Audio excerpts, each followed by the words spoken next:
আপনি অনেক বিষয় আছে, আপনি আসেন এই চেয়ারে বসেন, দেখেন তখন এটা আপনিও পাবেন। যেমন আমি নিউ মার্কেট এলাকায় গত শনিবারে গেছিলাম, সায়েন্স ল্যাব থেকে নিউ মার্কেট ক্রসিং পর্যন্ত রাস্তার দুই পাশে অর্ধেক এত বড় চওড়া রাস্তা দখল করে ফেলেছে।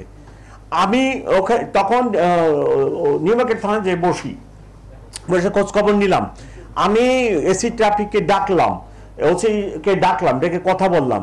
আমি তো এই হুকুম দিতে পারলাম না যে ফুটপাত থেকে শহর হকার উধাও দাও, একজনও বসবে না। মানবিক আমাকে তো হতে হচ্ছে। আমি তো একটা হিউম্যান বিইং। আমি কি এই লোকগুলা ফুটপাতে বসে 300, 400, 500 টাকা ইনকাম করে তার পরিবার নিয়ে আছে, আপনি রাতারাতি তাকে বলবেন গেট আউট, এখানে বসতে পারবো না? আমি কি একটা মানুষ না? অমানুষের মতো একটা হুকুম আমার পুলিশকে দিয়ে বাস্তবায়ন করে ফেলাবো? আমি কি বললাম? আমি বললাম, হুকুম দিলাম, আমাকে তাদের দিকেও তাকাতে হচ্ছে, আপনার দিকেও তাকাতে হচ্ছে। আমি বললাম যে এই হকাররা ফুটপাতে বসুক। হকারদেরকে বলেন যে সে যদি এতটুকু 6 ফিট জায়গা নিয়ে বসে বা 4 ফিট জায়গা নিয়ে বসে, ওটাকে 2 ভাগ হবে, একজন 2 ফুট আর একজন 2 ফুট। ফুটপাতে বসুক, তাদেরও রুটি রুজির ব্যাপার আছে। আপনার আনএমপ্লয়মেন্ট বেড়ে যাবে, তখন আবার ছিনতাইকারী বেড়ে যাবে, এক একটার সাথে একটা রিলেটেড, গরিব দেশে যা হয় আর কি। তো আমি তাদেরকে এসি সাহেবকে নির্দেশ দিলাম।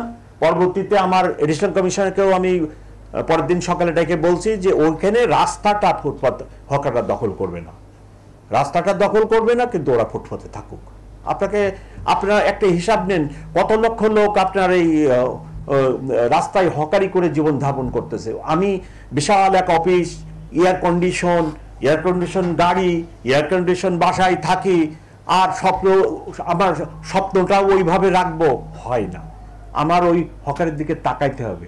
ইভেন আমার ব্যাটারি চালিত রিক্সা, ম্যানুয়ালি অপারেটেড রিক্সা চালক, ও বাঁচতেছে, ও 10,000 টাকা ইনকাম করে।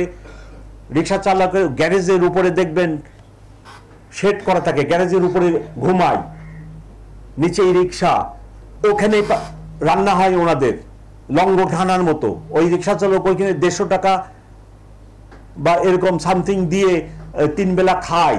কুড়িগ্রাম থেকে আসছে, 10,000 ইনকাম হলে 2,000 এসে চলে, 8,000 কুড়িগ্রাম পাঠায় তার পরিবারটাকে সে লালন পালন করে। আপনার এইভাবে জিনিসটাকে আপনি আমাকে বলতেছেন মানবিক পুলিশ বানাইতে, ওই পুলিশ কমিশনারই মানবিকটা।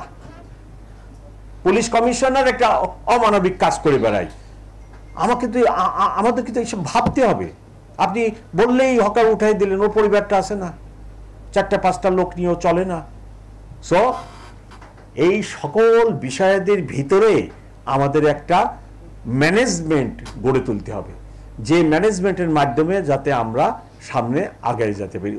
ওরাও বাঁচুক, আমার গাড়িও চলুক, আপনারাও চলেন, সবাই সম্মিলিতভাবে শেয়ারিং করে কত টাকা ভালো থাকা যায়।